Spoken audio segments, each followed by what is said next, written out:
Master Xingqiu, thank goodness you're finally back. Oh? Why do I detect an urgency in your voice? The guild has had a whole string of strange orders in recently. Everyone's been completely caught off guard. Your father gave me specific instructions to ask you to stay and help out if I happen to see you. I see. Have someone sort the orders by type for now. I'll deal with them myself shortly. Oh, how wonderful. Thank you, Master. With you on the job, I can breathe a sigh of relief. Hey, Xingqiu! Glad you're here. We want to ask you for some information. Traveler, Paimon, please wait a moment. Shu, I need to entertain some guests. Please continue with your work for the time being, and we'll discuss the matter of the guild's orders in more detail later on. Understood, Master Xingqiu. Then I will leave you in peace. I wasn't counting on finding you here today. What's going on? And how, pray tell, may I be of service?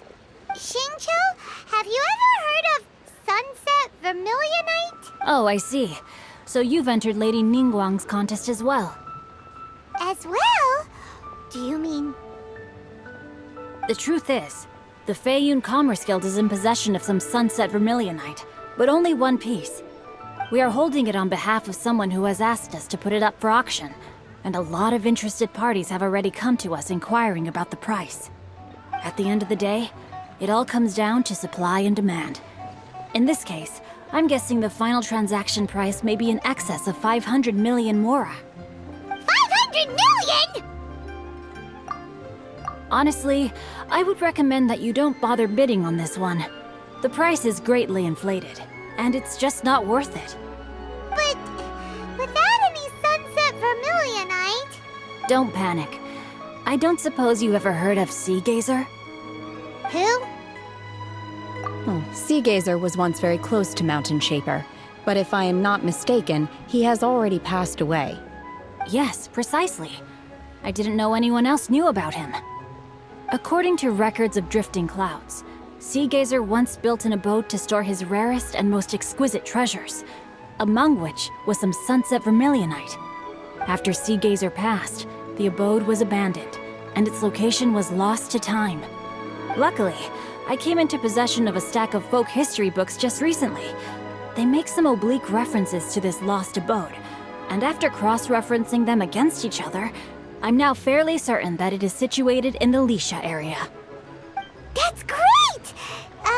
But is it really okay for us to just go and take his treasure? Wouldn't it be a little, disrespectful? With him being an Adeptus?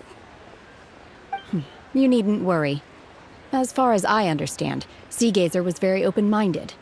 Even while he was alive, he wouldn't have let something like this bother him. Open-minded? I have not heard of Sea Gazer being described in this way before. May I ask where you read that? Just a rumor I heard out in the mountains.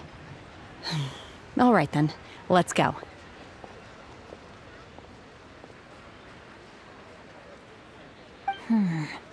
There's something about this young lady that reminds me of a good friend of mine.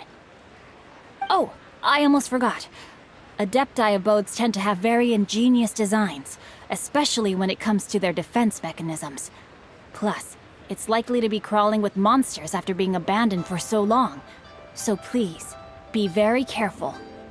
Okay, we will be. Thanks, Xingqiu.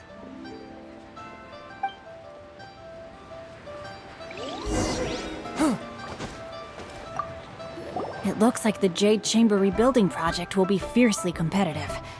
It's difficult to say who will emerge as the winner.